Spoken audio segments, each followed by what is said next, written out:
Got the rest of this side of the garage cleaned out. Got all these shelves out of here. Next stage of turning this garage into a wood shop is some insulation and drywall, because it's very cold. I could use a jacket right now, actually. And the whole reason we got to do this is for the glue.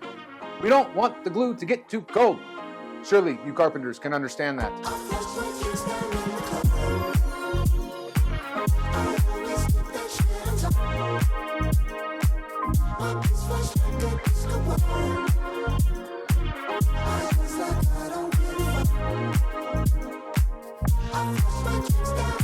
First thing on the list today, need a little bit of framing on this corner here because the drywall is not going to work out so well if we don't.